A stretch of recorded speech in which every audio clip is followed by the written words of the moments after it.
All righty, we're live. Hello, everyone. This is the Kiltz Health live stream with Dr. Nelson, and I am your host, Dr. Nelson. Uh, Thank you for being here. You can put in the chat where you're watching from, and I am in Central Florida. Where are you, Dr. Hockings? Dallas, Texas. Excellent. Okay. So before I start, I want to read something. This live stream is for educational and informational purposes only. The contents are not intended to be a substitute for professional medical advice, diagnosis, or treatment. Even though you will be hearing from two physicians here, we're not your doctor, you're not our patient. So, like I said, this is for informational and even entertainment purposes. Always seek the advice of your personal physician or other qualified health provider with any questions you may have regarding a medical condition. All righty. So,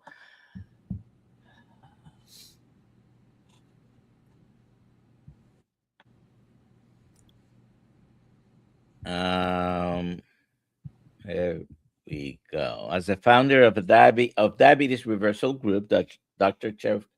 Jeffrey Hockings leverages 35 years of functional medicine expertise to help patients reverse type 2 diabetes, which is a subject very close to my heart. His patented evidence-based telehealth protocols focus on root cause healing and medication reduction. Discover how he is transforming metabolic health at diabetesreversalgroup.com. Diabetesreversalgroup.com. So, welcome to Kiltz Health, our live stream today. I'm going to give you a chance to tell us who you are, tell us a little bit about you personally. And I thought I had your page open here, but go ahead and tell us about yourself and what you're doing in trying to improve health and wellness around the world. Yeah, so I'm, again, Dr. Jeff Hockings. I've been in healthcare for 35 years now. First 18 years, my wife and I, we built and sold 4 wellness centers in Southern California, kind of pain management wellness centers with chiropractors and medical doctors working together. And after 18 years of that, we decided to shift gears and tackle type 2 diabetes because it runs in our family. I had an aunt who died of it. My wife's dad passed away from it. So it's a personal mission for us, Doc, to get this word out to as many diabetics as possible that this disease is reversible. And so we started it back in 2009. And after 9 years of kind of trying to crack the code on putting together a protocol that could predictably reverse type 2, we finally cracked the code. And that's when we applied for our patent back in 2017. Took us 3.5 years to get patent approval. We got that in 2020. So now we have the distinction of having the only patented system in the world that reverses type 2 diabetes. So very, very exciting. We're telemedicine. We expanded into India a couple of weeks ago. We're going into other countries. And now it's just a matter of how do we get this in front of millions and millions of diabetics? Because, you know, there's 38 million diabetics in the US, and we have the solution. So pretty exciting time for us. All righty. So please put in the chat if you have any questions for Dr. Hockings or for me. Put it with a QQQ in front if it's possible so I don't miss it. We're in multiple platforms streaming right now. So some of them actually won't show up here, but I'll take a quick look at Instagram whenever I have a chance, because we might have people from Instagram as well. And welcome, Rick. I know you were here early. Noslo, Cheryl Camp, Paul Clark, George Goodenough, Cheryl, North Dakota Carnivore Lands, Bacon Runner, Sandy, hope the baby's doing okay. I mean, Cheryl, and hope the baby's doing okay. Anyways, put your questions in the chat. Let me know where you're watching from. And let's start with an easy one. It's easy, but depending on the metabolic framework you're coming from sometimes. What causes diabetes? Well, in my experience, Doc, it's insulin resistance. And it's an adult onset disease, and it's not a genetic condition. And that's a good news, because that means even if everybody in your family has type 2 diabetes, it's still a reversible condition when you change your lifestyle. And that's the great news, because a lot of physicians, as you know, they're trained to just manage diabetes with meds. And it takes the hope away from a diabetic, where they think they get diagnosed and they got to live with this thing the rest of their life. There's nothing they can do except take a never-ending cocktail of medications to manage it. And now, again, with what we're doing, there's a solution. So that's the exciting thing about what's going on right now, is that there is a solution for this, and there is hope for people that are type 2 diabetic. So I agree with you, and I frequently use the term insulin insensitivity rather than insulin resistance, but that's another a topic for another day. But I agree with you. However, what causes insulin resistance? Yeah, well, again, multiple things. It can be being overweight, eating too many carbs, too many sugars. And because of that, it bombards your system with so much glucose that now your pancreas is just putting out a never-ending supply of high insulin to try and bring that blood sugar down. And that's what can eventually lead to the resistance, where it's almost like an autoimmune disease, where now the insulin can't grab a hold of the glucose and pull it out of the bloodstream into your cells for energy. It gets stuck in the bloodstream, and that's what leads to the blood sugar staying high.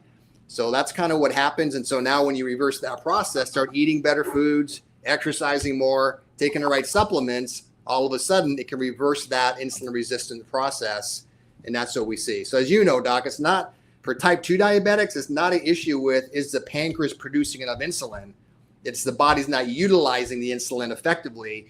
And that's the issue. So it's obviously totally different than type 1, where it is an issue where there's not enough insulin being produced. So sometimes we go to the doctor and we start having some abnormal blood tests, and the doctor tells us at some point, oh, you have diabetes. Yep. When do you think the process started? Did it start that week, that month, 10 years, 20 years ago? Depends on the person, Doc. There's really no way of knowing that, right? If you're feeling pretty good, and if someone's getting labs done every single year, which they should as a minimum, right? Get some blood work done. You'll see if there's some high blood sugar, if the A1C is high. So as long as someone's getting blood work done on a regular basis, they're going to catch it pretty quickly. So it's not like it's going to be a 10-year process where they've had it and just didn't know about it for most people. So again, if it gets significant enough, you'll start feeling some symptoms, right? Increased urination, maybe some neuropathy, some blurred vision, et cetera. And so again, so the answer to your question is it depends, right? It's hard to kind of judge. When someone gets diagnosed, it's very hard to tell, like, hey, did they have this for a year? Was it 3 weeks? Was it 6 months? Was it 10 years? It depends on the actual situation. So my question was more to this aspect. Yes, the diagnosis of diabetes based on 4 different diagnostic criteria, you can be having for years labs and not show that you have diabetes, and all of a sudden you do. But I was talking about the process of insulin resistance and hyperinsulinemia that can start in some studies as far back as 20 years before. So sometimes we do have clues, and we don't pay attention to it as physicians. Most of my career, I've been a physician for 41 years. Most of the time, I two, waited until the patient had diabetes, and then I became great at managing. I was so upset with myself when I, doing some more studying, realized, okay, wait a second, I could have reversed at least half or three quarters or more of my patients with diabetes.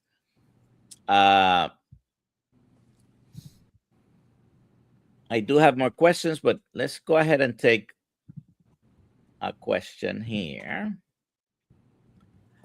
Paul Clark is asking, what is a normal glucose reading? Mine is always 110 to 125. Is that high? He's been carnivore for 3 years. Mm-hmm. Do you want me to answer or you want to answer? It's for you, yes. Okay, well, the follow-up question to that is 110 to 125, is that on medications or off medications?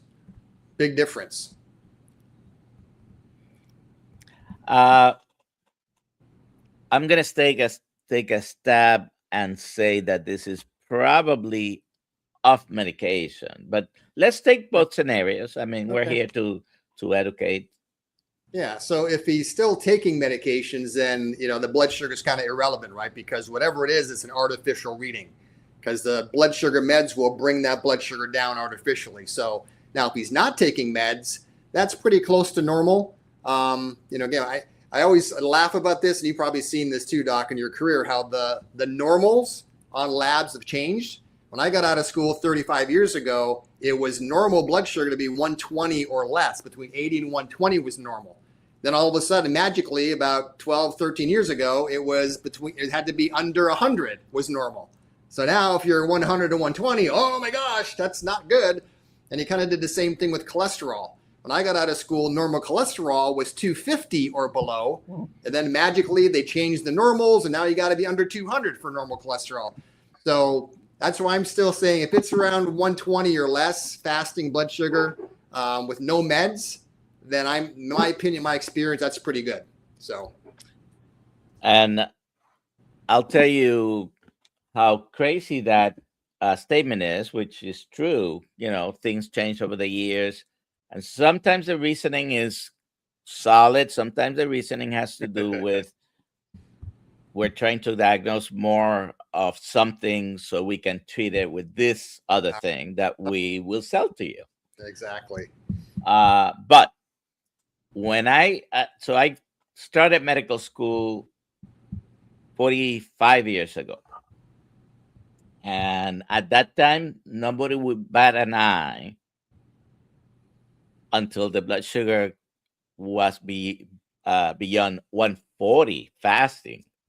Okay, 140 was the key number at the time. Then it went down to 126, and of course, now it's under 100. Now there are some good reasons with that, because when you compare those numbers to what the equivalent A1C is, we always go down to that 5.6% in the A1C.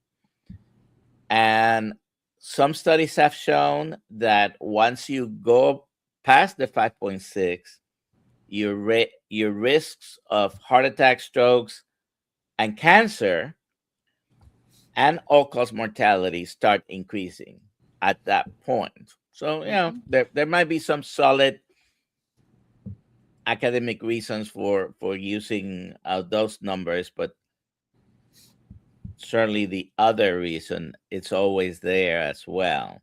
Yeah, in my experience, again, if we see someone who's got an A1C of 5.9 or lower, taking no diabetic meds, we've never seen any issue. I get it. So we're talking about the functional range. I know the labs now say they like to have it below 5.6.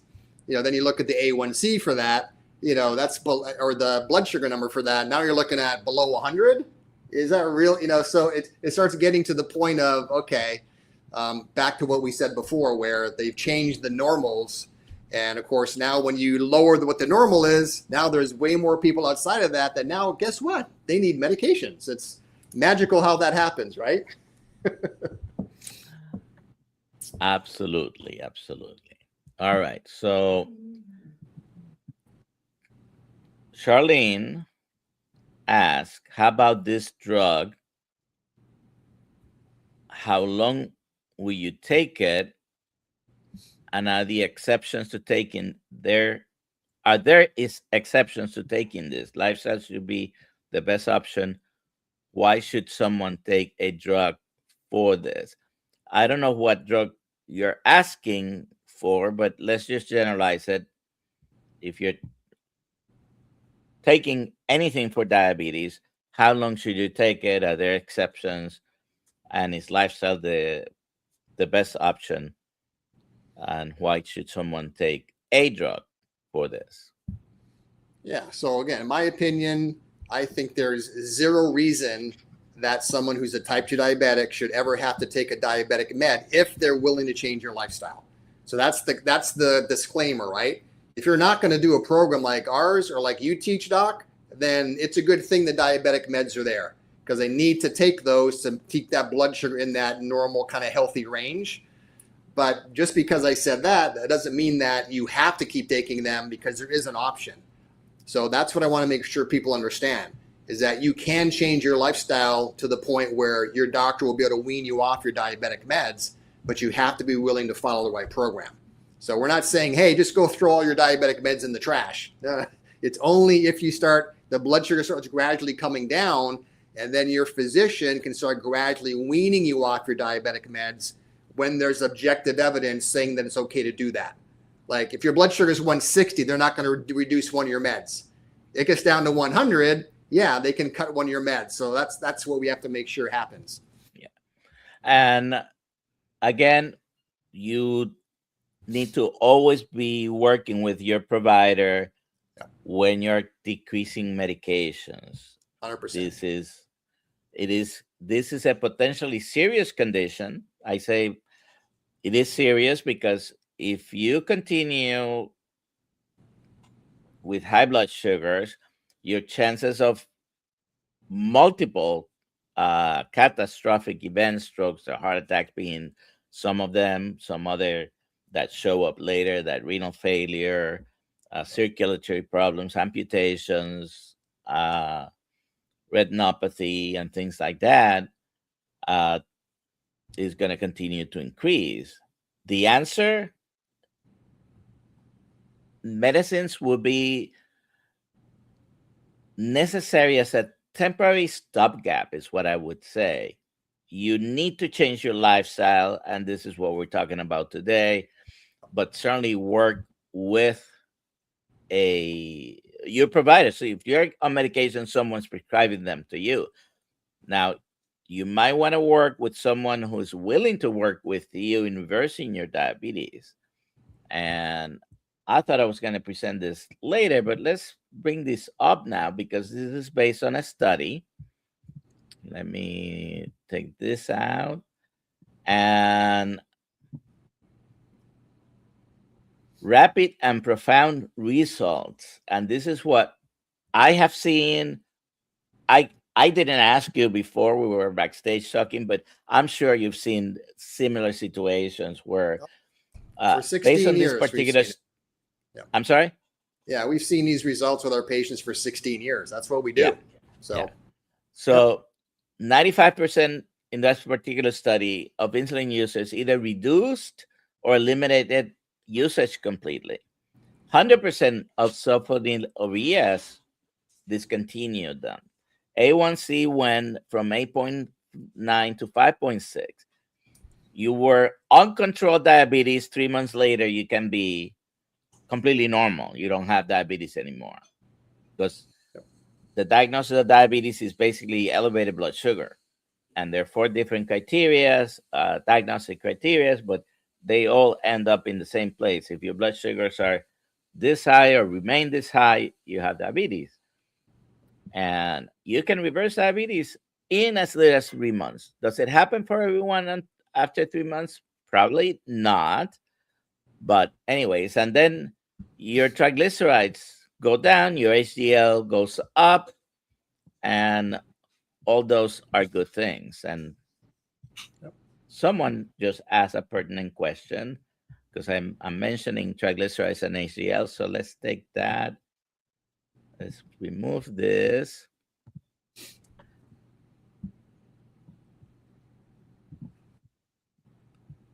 obviously you must, if you're using a keto, paleo, carnivore diet, there's always the question about cholesterol. So of course it has come up right now. What about someone with naturally high cholesterol? Yeah. So what is naturally high? That's the question. So what is it? Because there's definitely some misinformation out there as far as what's normal cholesterol versus what is. And again, that was one of the examples I gave you when I got out of school. It was less than 250 was normal. Now they're saying less than 200. And as you've seen, Doc, the craziest thing with cholesterol on the labs, it doesn't even say normal cholesterol between 100 and 200. It just has a less than sign in front of the 200. So you could have cholesterol of 50 and your doctor's like, yep, that's good. That's like saying like your blood sugar 50 is okay instead of having a normal range. So it's very, very odd, the whole cholesterol issue. But yeah, I'd love to hear what the cholesterol level is to where they consider that high. All right. This is not a question, but George Goodenough, who is in the United Kingdom watching right now, my hemoglobin A1C dropped from 6.7 to 5.4 in 5 months. No medication, no help from any doctor. And I'm sure you've seen this over and over the years, right? Yep. Thousands of times. Yep. All right.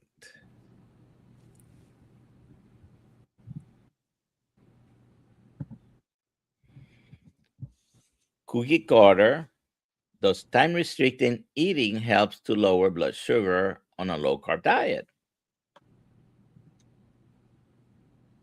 Yeah. So again, it's like a low carb diet is good. You got to watch what kind of carbs too, because there's different ones, right? You get carbs from fruits and vegetables. Those are better carbs than grains from like pasta, rice, cereal, potatoes, pizza, chips, all of that. So that's what I see as far as that's why what I eat myself is more of a paleo, combination of paleo plus carnivore. And I do intermittent fasting myself every day. So last meal is about 6 o'clock at night. I don't eat again until noon. So I just have lunch and I have dinner and that's all I have. Again, I'm 61 years old. My labs are normal, take no medications. And so again, very little of the bad carbs do I have in my diet. I do have some fruits and vegetables, but it's mainly protein is what I'll have as far as the majority of what I eat per day. So you do time restricted eating. After 6, you don't eat, and you don't eat until 12 the next day? Yeah, till noon, yeah. So you're doing 16-8 kind of protocol. Okay. Yep. Again, that works for me, right? I've tried a bunch of different things, and that just seems to work for me. I keep the same weight, been the same weight for about 12 years now. I'm about 6'2", 210. Again, work out 5 days a week. Labs are normal, no meds. I'm 61. And so I've kind of found my sweet spot that works really well for me. But yeah, so I don't think you need to be eating breakfast, lunch, dinner, and you're satisfied. Again, everyone's kind of different with that. You got to kind of play around with it, but that's what works for me as a 61-year-old man that's very active. And I'm never hungry in the morning. I don't miss breakfast, and I'm not starving when noon comes along. So that's what's interesting. My wife taught me this a long time ago, Doc, when this is about 15 years ago, and we're watching a movie, and I had this like bowl of cashews next to me. And so instead of popcorn, I would eat cashews, right? That was my go-to snack.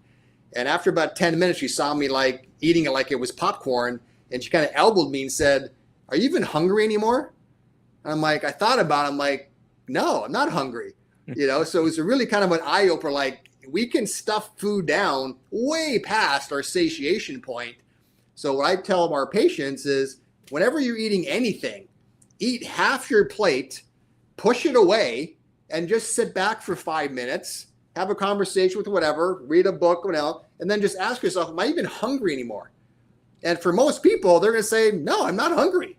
So stop eating. Like, just because you can eat the rest of the meal doesn't mean you should, right? So that's one of the interesting thing that I learned a long time ago, that the satiation point, we can eat way past that very easily. And sometimes your brain doesn't kick in like I'm full until you're really stuffed. And that's way past the point of satiation. So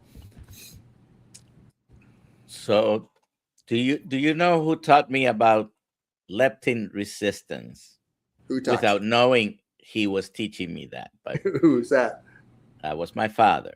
My Okay. father is a child of the Depression. He passed away at the end of 2020, not from the big C, but he was 92. And he had an 8th grade education. He was a very smart man. And he used to say that a lot of people have their little bell in their brain broken that signals when you are full. Mm-hmm. And if you think about it, he didn't know the hormone or the process, but absolutely correct. Yep. We don't, either the system is a little broken or we don't pay attention to it. Correct. Because Yep. there is a point where if you do what you suggest, stop for a moment and think, are you hungry? No? Then stop eating. Yep. Exactly. Yep. You're satisfied. And satiety is, people are going to eat to satiety usually because that's our normal process. We, hundreds, thousands of years ago, maybe food was not available as often or as much as possible. And the natural way of eating is you eat. You eat as much as you can.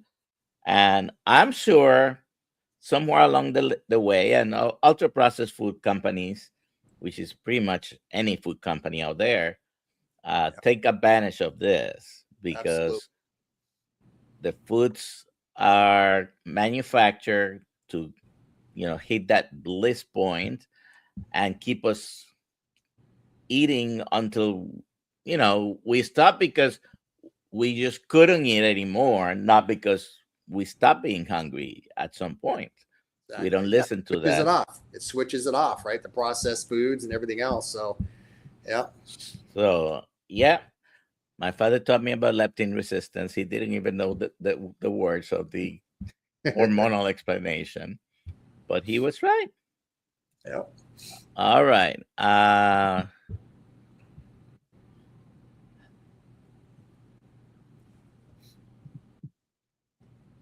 So someone's asking about triglycerides and the HDL. Oh, I took it out. There we go.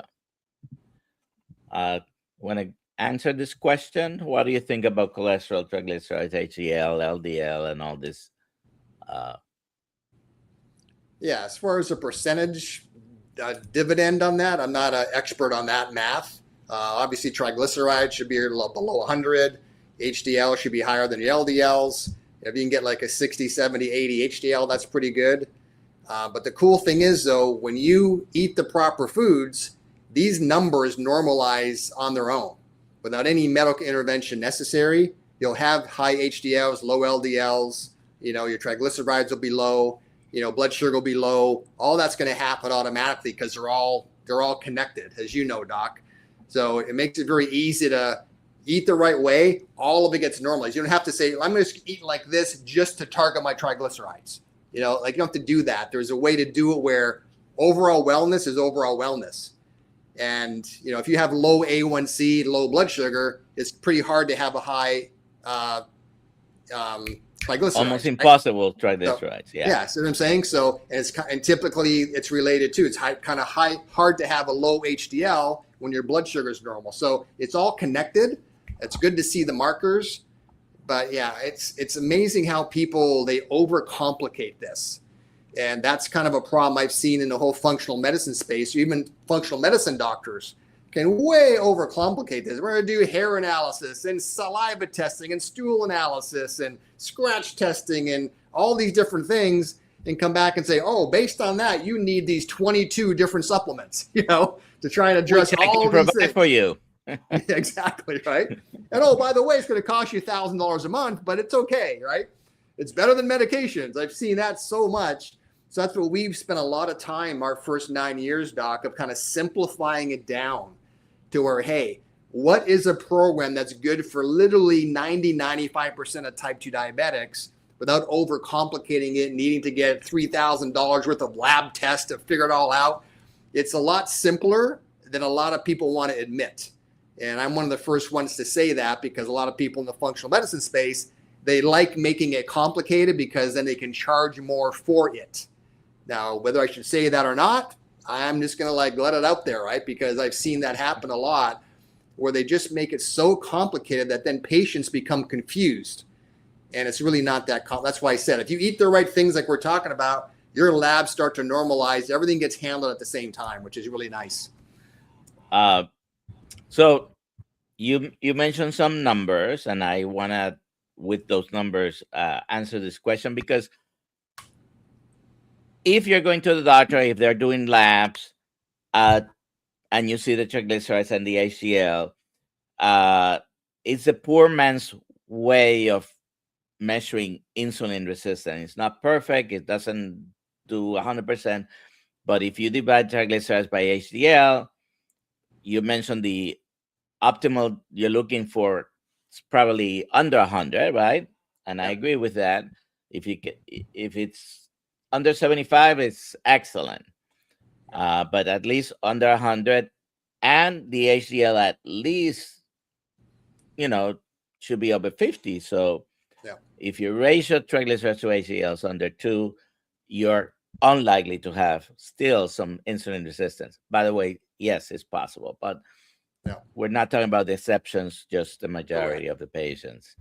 And just the same way, even though it's the exception, might be the 1%, some patients, when they go on a very low carbohydrate diet or carnivore diet, they may have actually persistently high triglycerides.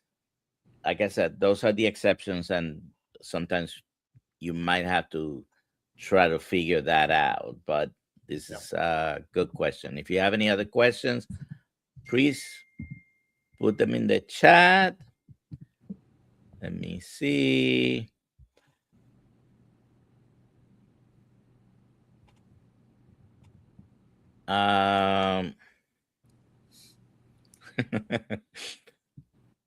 This is a comment, but it's pertinent. Statins didn't appear on the market until 1987. How did the human species ever survive until then? Exactly. Without the statins, right? Well, that goes to my point I said before, right, Doc? When I got out of school, under 250 for cholesterol was normal. Then all of a sudden, magically, I didn't see any research really backing it up. Now it was under 200. So all those people that were between 200 and 250 that were normal are now abnormal, and they needed a statin medication. Wow, right? So, and of course, now we see people, you've probably seen this in your practice, and you're seeing patients. I see people with cholesterols of like 100, and the doctor still has them on statins. And now what's the byproduct? Now they've got low testosterone, because what's one of the main building blocks of cholesterol? It's hormones, right? So we see a lot of men with low testosterone that are taking statins because their cholesterol is way too low, and now their testosterone's low. So then what do the doctors do? They put them on testosterone shots. So it starts this crazy chain reaction I've seen. It's amazing. Low sex drive, etc. And all they got to do is get off the statin meds. Cholesterol comes back up more to a healthy range. Testosterone goes up. Magical, right? It's amazing. All sex hormones are cholesterol based, cortisol cholesterol based, vitamin D cholesterol based. They all come from cholesterol. And when you're decreasing cholesterol, then you're going to decrease the production of all the other ones that depend on Well, have you seen too this, Doc? On the statins, there's a black box warning on the statins that says statin drugs increases type 2 diabetes. That's been on there for about 15 years. So that's an interesting thing that a lot of people aren't aware of. So hello, CV. Yes, they do get vitamin D deficiencies. Okay, so without giving us the secret sauce, tell us more or less what is it that you guys do with a patient comes to you. I have diabetes, and wants your program to take care of them. So I'll start off with just saying what we got patented. So what we got patented is a specific list of foods you can eat and not eat. And that's sort of a combination of between paleo and carnivore. That's kind of what our system is. It's not specifically carnivore, little tweaks to it. Paleo. And then it's our ingredients and dosages of our nutritional supplements. So that's our secret sauce. That's what we got patented. So you got to eat the way we show you, take our supplements, and there's 87 different nutrients in our supplements. So it's not just cinnamon and chromium and zinc, like a few things, like you see a lot of blood sugar supplements. It's very, very robust. So that's what we got patented. That's what's unique. So again, eat the right foods, take the right supplements. We give exercise recommendations, and then they get one-on-one coaching and support with one of our support coaches to hold them accountable. And they have to check in with their coach at least once a week, letting us know their blood sugar, their blood pressure, and their weight. And they have to send in a daily food log at least once a week, so we know what they're eating. And so when they check in and their blood sugar starts gradually coming down, once it gets below about 110 fasting in the morning, that's when the coach says, hey, it's time to call your physician so they can adjust the dose of your meds because it's getting a little bit too low. So we're never diagnosing anybody, prescribing meds, or taking people off of meds. We're just coaching them through our wellness program, and it's their physician that decides when it's appropriate to start weaning them off their medication. So it's really cool. It's a very elegant program we have, and it's been working really well for over 16 years now.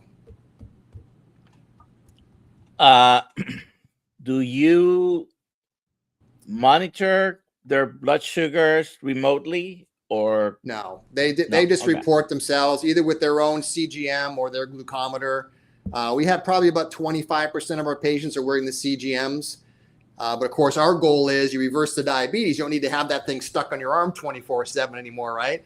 You don't need to poke your finger anymore either. So that's the ultimate goal, is to make it where they don't have to do any of that. Then they can just go to their doctor once a year for some blood work. Everything's normal, and they're enjoying their life. That's what we want to have, with no meds, per labs. That's the ultimate goal. Do you recommend any particular CGM? No, I don't. No. I mean, they're all pretty much doing the same thing. So again, when they come to us, doc, they're already a diagnosed diabetic. So they're already either, poking their finger every day in the morning with the glucometer, or they already have a CGM. So if they don't have a CGM, we're not recommending they get one, because with our program, their blood sugar is going to come down pretty quickly. So they won't even need the glucometer anymore. So we're not saying, hey, get the CGM for a few months just so it's easier for us to see your numbers. Because I kind of have a sort of a love-hate relationship with the CGMs. I can see the benefits, especially if you're just got diagnosed. You really want to kind of see what you're eating, how it's affecting your blood sugar. But I think for a lot of patients, it makes them more anxious, because now they can check their blood sugar literally every 10 seconds if they want. And it's just like, oh, my blood sugar, what am I doing? And they kind of like, instead of just with us, just take it once in the morning fast. And that's the only number we need. I don't need to see what it is at 3 p.m. or 6 o'clock at night, because if you're eating the way we teach you, your blood sugar is going to stay pretty stable throughout the day. You're not going to have the highs and lows. But if you're not doing our program, I can kind of see the benefits of it, right? So you really get that instant feedback. So, but yeah, our goal is not having to use any of it. That's the whole objective. I think they're great for monitoring, but like you said, the end goal is to get you off all those things. You just continue eating this way. What other advice do you give them regarding lifestyle? Yeah, so exercise, we tell them, hey, they should be walking at least 30 minutes a day, 5 days a week. That's the minimum. We don't have them have to join a gym. They can do it on a stationary bike, a treadmill, elliptical machine. just something to kind of get their body moving a little bit. And that tends to be enough because our average age patient, doc, is 65 years old. So that means half of our patients are older than 65. So trying to get them to join a gym and have to go to the gym 3-4 days a week, working out for an hour, it's not going to happen. The compliance goes way down. So luckily for our program, the two biggest drivers of the blood sugar coming down is eating the right foods and taking our supplements. Those are the two. Again, that's our secret sauce. We got patented. So that's it. And then they got to check in once a week. We have a group support call once a week where they can jump on this conference call and hear other diabetics from all over the country sharing success stories, asking questions. That's really cool. And then, of course, they get unlimited support with their support coach to hold them accountable and answer any questions, et cetera, going through the whole program. You mentioned we were talking about normal ranges of different things, blood sugar and cholesterol were mentioned. And something big happened in 1977 with the food pyramid and the guidelines at the time. All of a sudden, the government is recommending large amount of grains, 6 to 11 servings per day, minimizing meat in all forms, capping. You can't eat cholesterol. Now, we've been eating a lot of fat for thousands of years. All of a sudden, now it's making us sick, right? That was their opinion. So you need to limit that. What do you think about the new guidelines, the upside down pyramid, and Yeah, I think it's better. I'll just say that I think it's better than what it was, but it's still, I think we're both on the same page. More of a combination of keto, paleo, carnivore is more the better way to go for overall benefits. That's what I've seen in my career. So I still think it's a little bit too heavily weighted in the grains and everything else, and a little bit too much in the dairy. But I like it that, there's less sugar in processed foods. Okay. But yeah, I still think it needs some work, but I think it's better than what it was. So that's as far as I'll say. Well, I think it's an improvement. It's a step forward, and I'd rather stay in the Upper West Side of the new upside down pyramid. Yeah. But they capped the saturated fat still at 10%. There were people in the committee trying to remove that, but some interests still won, and I don't think saturated fat is the problem. It is the sugar. Yeah, I agree. All right. So you mentioned you eat twice a day. You restrict the time eating window. Is that part of the recommendations that you also tell your patients as far as restricting the times to eat? And for us, no. For our program, we don't do that. Again, everyone's got to try their own thing, but with us, we do recommend a breakfast, lunch, dinner, because what I've found over the years, Doc, if you make changes too difficult for somebody, the compliance just plummets to the floor. And so we want to make it where, hey, have breakfast, lunch, and dinner, a couple snacks in between, but it's eating the right kind of food. And again, only eating until you're satisfied versus I want to eat what's on my plate. So those are the things we push really hard. And it's amazing how even doing what we recommend, if somebody has to lose weight, they will in our program, even though we're not a weight loss program. We're a diabetes reversal program. But one of the benefits of eating the right foods is you lose weight if you need to. Amazing how that happens, right? So I just want to make sure that we're very clear that we're not competing with any kind of weight loss company. This is a diabetes reversal program.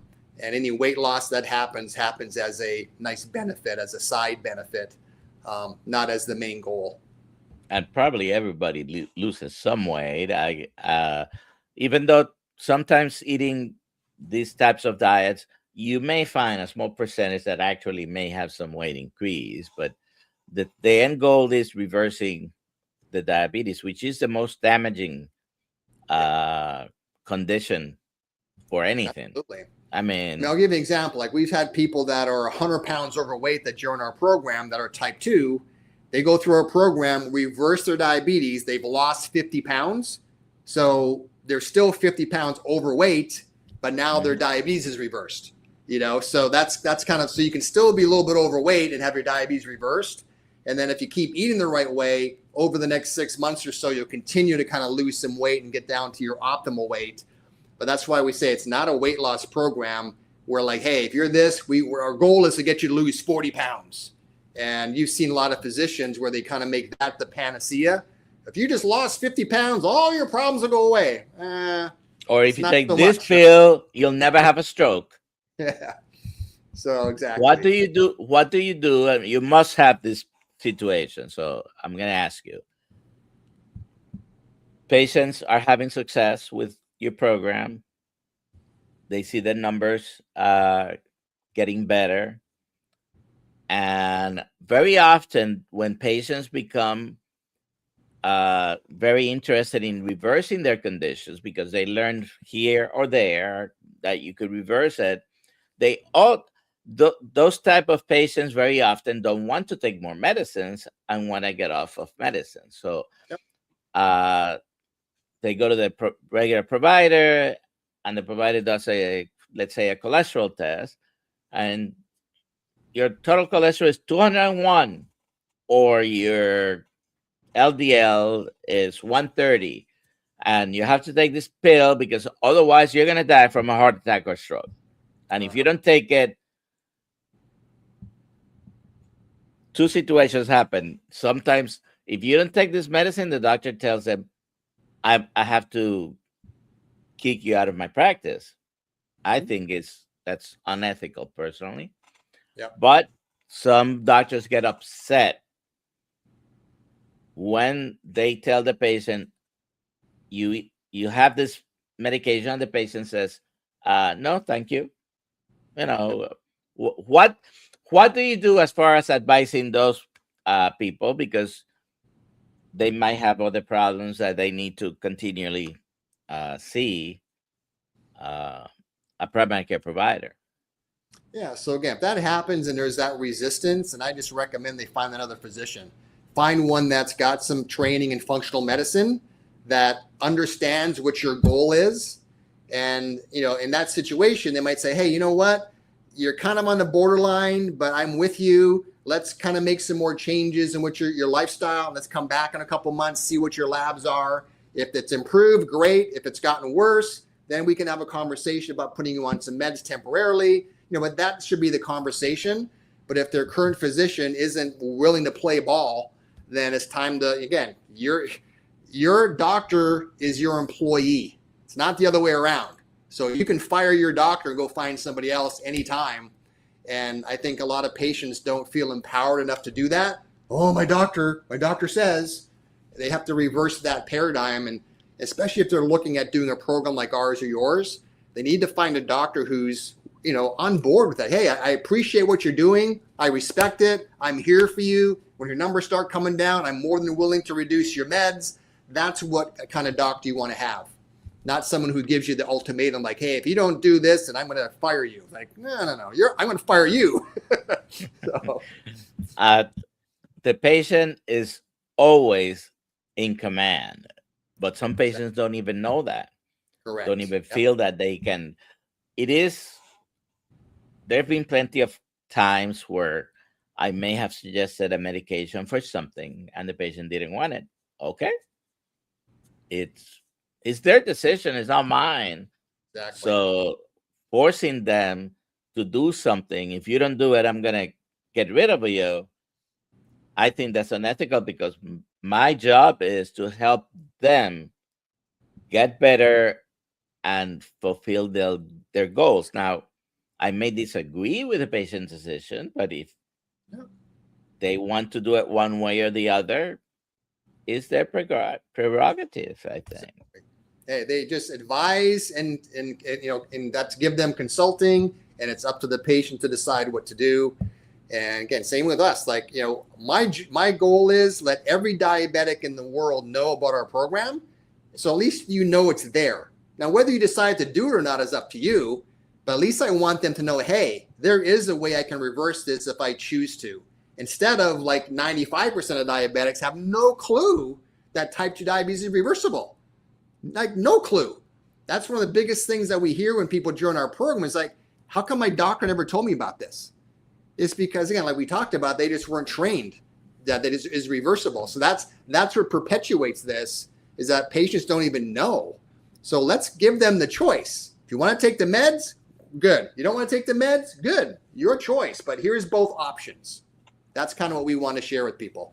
So I think one of the major problems, unfortunately, is also the advice of entities like the American Diabetes Association, which, by the way, until a few years ago, where they inserted a little statement about low carbohydrate diets, but they still to this day emphasize half your calories come from carbohydrates. Just cover it with your medication, cover it with insulin, and you'll be fine. What do you think about that? Again, it's all about management. The American Diabetic Association, their whole program it's basically the same advice you get if you go to one of those hospital classes or like a certified diabetes educator. They're all trained the same way, right? Eat this way, but keep taking your meds, right? That's kind of their game plan. It's never eat like this and you can get off your meds. So that's not part of their vocabulary. It's not part of their teaching or their programs. And that's what's sad, right? So again, so they're trying to, hey, lower your sugars, exercise some more, but it's always keep taking those meds. That's the thing that I don't really agree with, is it's really just a management organization versus, here's some proven solutions to reverse this disease. So